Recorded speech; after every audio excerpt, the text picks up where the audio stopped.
ਕਦਮਾਂ ਦੇ ਸਾਈਡ ਛੱਡ ਤੋਂ ਸਾਹਮਣੇ ਹੋਣ ਵਾਲੇ ਭਾਈ ਸਾਈਡ ਤੇ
हजूर आपको नौशो हाजी गंज बख्श क्यों कहते हैं इसकी साबित अच्छा माशाल्लाह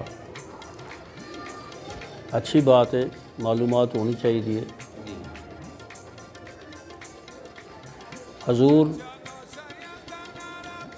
सखी सुलेमान नूरी हजूरी दी पाक जात आप दे पीरो मुर्शद ने और ये आप दी तरफों सरकार नू हजूर गंज बख्श नू 900 का खिताब मिले। 900 शौ साड़ी पंजाबी जुबान के अंदर शौ कहते ने पानी ने।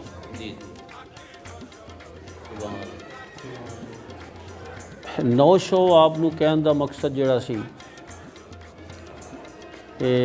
नौशाइयां ते आप दा कब्जा है, यानी कि 9 पानियां ते आप दा कब्जा है। साढ़े इस पंजाब के अंदर मुल्क पाकिस्तान के अंदर 7 दरिया ने जी, जिहड़े कि अल्लाह की ज़ात वालों इस ज़मीन ते मौजूद हैं। हाँ, तुहानूं पता है इस गल का कि हैदराबाद के कोल जाके जो सारे दरिया इकट्ठे होंदे ने उत्थे उहदा नाम बनदा सतलुज। पिछे 5 नद 2 रलदे ने अगों वो फिर बनदा सतलुज। ये 7 दरिया ने। 2 दरिया हिंदुस्तान की सरजमीन च ने, निकलते वो भी कश्मीर दियां पहाड़ियां चों ने, मगर अज तक उन्होंने भी समझ किसी नूं नहीं आई कि इन्हां दी बेस की है, ये पानी निकल कित्थों रहा, बस आउंदा दिसदा है। वो एक दरिया का नाम है गंगा, एक का नाम है जमुना। वो 7 ए ते 2 ओ 9 बन गया ना। इस पूरी धरती नूं जिस तरह सरजमीन हिंदुस्तान या हुण असीं इंडो पाक कह लैंदे आ, सरजमीन हिंदुस्तान या सरजमीन पाकिस्तान, इस धरती नूं इस 9 दरिया सैराब करदे ने। जिस तरह कि इन्हां दरियावां दे पाणियां ने खुश्क ज़मीनां नूं, बंजर ज़मीनां नूं सैराब कर दिता। इस तरह ही मेरे सखी सुलेमान नूरी हजूरी दी पाक ज़ात ने फरमाया कि जिस तरह 9 शौ इस धरती नूं आबाद करते हैं, इस तरह मेरा हाजी मुहम्मद इस पूरी कायनात नूं आबाद करेगा। इन्हां 9 शौआं दा एक शौ है, उहदा नाम है हाजी मुहम्मद नौशा। असीं ते 9 शौ कहने हैं। और कुछ अजकल जिहड़े पढ़े लिखे ज़्यादा अपने आप नूं महसूस करते हैं कि असीं पढ़े लिखे हाँ, वो फ़कर की इस्तलाह नूं ना छोड़ दिता तो इलम की इस्तलाह नूं ना फड़ लिया। वो आप नूं कहंदे ने नौशा। नौशा दे मानी हुंदे ने लाड़ा। नौशा दे मानी लाड़ा। एक लिहाज नाल ये भी लफज ठीक है कि नौशो पाक नूं असीं इस तरह समझांगे कि पंजाब दे वलियां विच इस तरह जिवें बरातियां च लाड़ा हुंदा। इस धरती दे वलियां विच बड़े बड़े वलियां दे विच भी मेरी सरकार नौशो हाजी गंज बख्श दा शान की है, जिस तरह के बरातियां दे विच लाड़ा हुंदा। ये तो गल बिल्कुल बजाए, मगर असी अहले फ़कर नौशा की बजाय 9 शौ कह के खुश होने हैं, क्योंकि नौशा हुंदा जुज़ वक्ती। नौशा हुंदा जुज़ वक्ती। लाड़े का काम की है? बरात चढ़ी और अपना जो जिस मकसद लिए लाड़ा बनया वो मकसद पूरा किया और दुल्हन लई ते घर चले गए। उदों बाद तो लाड़ा नहीं है, हर वक्त तो लाड़ा बन के नहीं फिरदा ना, वो हुंदा जुज़ वक्ती। और मेरा नौशो हादी जुज़ वक्ती लाड़ा नहीं है, कुल वक्ती लाड़ा है। कुल वक्ती। इस वास्ते नौशा की बजाय 9 शौ असी इस वास्ते कहने कि इस पंजाब की धरती नूं, इस सरजमीन हिंदुस्तान की धरती नूं, जिन्नी इस धरती ते जिन्नी भी इस धरती ते अल्लाह पाक दी करम नवाजी है, इन्हां नदियां दी सूरत, इन्हां दरियावां दी सूरत विच इस धरती नूं जिवें दरियावां ने सैराब कीता है, उस तरह ही इंसान भी एक धरती दी मानंद है और इंसान नूं भी सैराब होने की ज़रूरत है। और जिस तरह मेरे नौशों ने सैराब किया, इस तरह किसी ने सैराब नहीं किया। और एक फिर मैं तुहानूं गल सुना रहा, समझा रहा कि जिस तरह इस ज़मीन के उत्ते 9 शौ ने, इस तरह ही हर इंसान के वजूद विच भी 9 शौ ने। हर इंसान के वजूद के अंदर भी 9 शौ ने। 7 शौ तो साढ़े चेहरे ते ने ना, ते 2 शौ जड़े ने वो थल्ले ने, तुसी समझते हो। और सारे ही चलते ने, सारे ही चलते ने। जेड़ा भी कोई रुक जाए ਉਹਦੇ 'ਚ कमी आ जाएगी, कजी आ जाएगी इंसान दे। फर्ज माल किसी दे कान एक बंद हो गया है, एक खुला है, मुकम्मल तो नहीं। एक अख बंद हो गई, एक खुली है, या दोवें बंद हो गई ने, मुकम्मल तो नहीं। या कोई बोल नहीं सकता, जुबान बंद हो गई है, मुकम्मल तो नहीं। या किसी नूं कोई सुंघन की जड़ी है वो अहलीयत ही ख़त्म हो गई है, वो ना खुशबू ना बदबू, वो सूंघ ही नहीं सकता, अपने नग कोलों काम ही नहीं लै सकता, मुकम्मल तो नहीं है। मुकम्मल कदों होएगा जो वो सारे अज़ा अपने अपने काम करते होणगे, जारी होणगे अपने अमल ते फिर ही वो मुकम्मल होएगा। और जिस तरह के हर इंसान 9 शौ रखता है, इस तरह ही इस पूरी कायनात के इस धरती के उत्ते भी 9 शौ ही ने।